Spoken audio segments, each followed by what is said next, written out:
आपल्याकडे आपल्याकडे जर आनंद नसेल तर तुम्हाला दुनियेत कुठंच आनंद भेटणार नाही. पहिला तो आपल्याकडे असावा लागेल. आपण ज्या गोष्टी ज्याच्याकडे घेऊन जातो त्याच गोष्टी आपल्याला मिळतात. समोरच्याला आपण आरे म्हटलं तर तो कारे म्हणतो. साधू संतांचं वचन आहे, देवाकडे गेलो आणि देव होऊनच गेलो. देवाकडे जाताना देव होऊनच जावं लागतं, तेव्हा देवाची भेट होती, तेव्हा परमात्मा भेटतो. देवाकडे जर माणूस होऊन भीक मागायला गेला तर देव भेटणार नाही, देव अजिबात भेटणार नाही. का? देवाकडे गेलो देव होऊनच गेलो. देवाकडे जाताना देव होऊन जावं लागेल, तेव्हा तुम्हाला देव भेटेल. तुम्ही जर काही मागायला देवाकडे गेला असताल तर देव काही देणार नाही आणि देव भेटणार नाही. ही पक्की गोष्ट. असं कधी घडत नाही. म्हणून तुम्ही जाताना, कुठेही जाताना तुम्हाला आनंद घेऊन जावा लागेल. जर तुम्हाला आनंद मिळावा अशी अपेक्षा असेल तर, दुःख घेऊन गेलात तर दुःखच मिळणार, सुखाची अपेक्षा करायची नाही. आता बघा, देवाकडे गेलो तर आपल्याला देव होऊन जावं लागतं. सारख्या लोकांची भेट होते. देवाकडे गेलो देव होऊनच गेलो. देव आपल्याला कधी भेटेल? आपण जेव्हा देवासारखे होऊ तेव्हा आपल्याला देव भेटन. सारख्या लोकांची भेट होऊ शकते आणि सारखं तत्व एकमेकात मिसळू शकतं. पण सारखं नसल, देवाच्या तत्वासारखी किंवा देवाच्या विचारासारखी, देवाच्या लेवलसारखी आपली लेवल नसल तर देव भेटणार नाही. देव अजिबात भेटणार नाही. मग देवाकडे जायचं असेल, देवाकडून काही पाहिजे असेल तर तुम्हाला देव होऊनच देवाकडे जावं लागेल. आपण जातो काहीतरी मागायला आणि काहीतरी मागायला गेलो आपण त्या लेवलचे नसतो आणि मग काही आपल्याला भेटत नाही. देवाकडूनही भेटत नाही, माणसाकडूनही भेटत नाही. आपल्याला आपली क्वालिटी सुधारावी लागते. आता बघा, आनंद पाहिजे, सगळ्यांनाच आनंद पाहिजे, पण कोणाकडून? दुसऱ्यांकडून.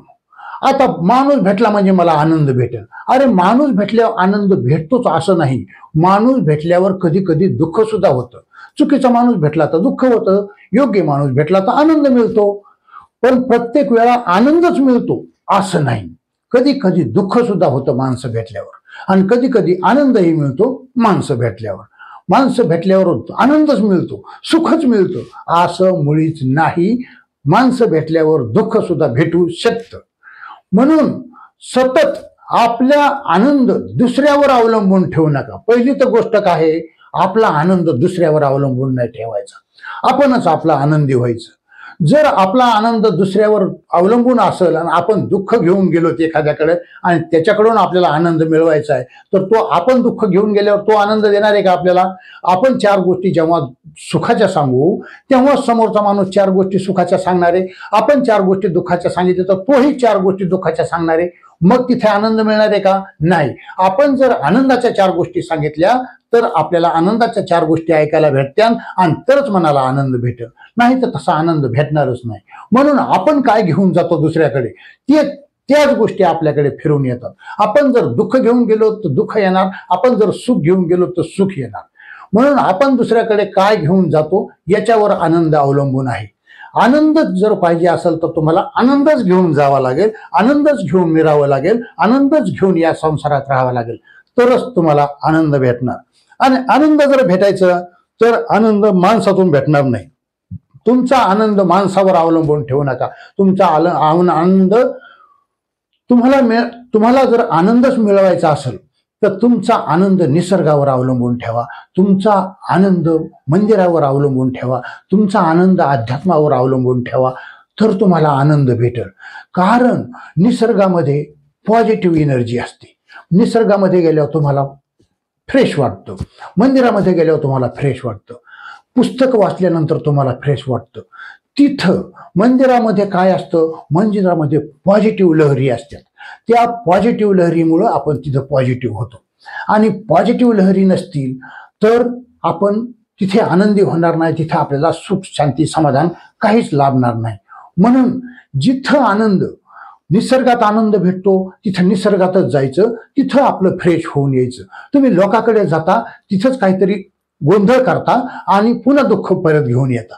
त्यामुळे नाही, पहिलं निसर्गात जायचं, निसर्गात राहायचं, तिथं काही वाचन करायचं, निसर्गाचा भरपूर आनंद घ्यायचा आणि मग आपलं पॉझिटिव्ह होऊन परत यायचं, आनंद घेऊन परत यायचं. एखाद्या मंदिरात जायचं, मंदिरातला आनंद घेऊन परत यायचं. एखादं अध्यात्माचं पुस्तक वाचायचं, त्या पुस्तकातलं काय सांगितलंय, एखादं मर्म उघडलं, एखादं गुपित उघडलं, एखादं त्याच्यातलं रहस्य उलगडलं तर आपल्याला आनंद होतो. पण आपण तसं करत नाही. आपण लोकांकडे जातो, 4-2 गोष्टी करतो, आडव्या तिडव्या बोलतो आणि दुःख घेऊन परत येतो. म्हणून आनंद भेटत नाही. आनंद जर भेटायचा असेल तर निसर्गात जावं लागेल आणि निसर्गात गेलं तर आनंद निश्चितपणे भेटेल. तिथे पॉझिटिव्ह लहरी असतात. आणि जर तुम्ही मंदिरात गेलात तर तिथेही आनंद भेटेल, तिथेही पॉझिटिव्ह लहरी असतात.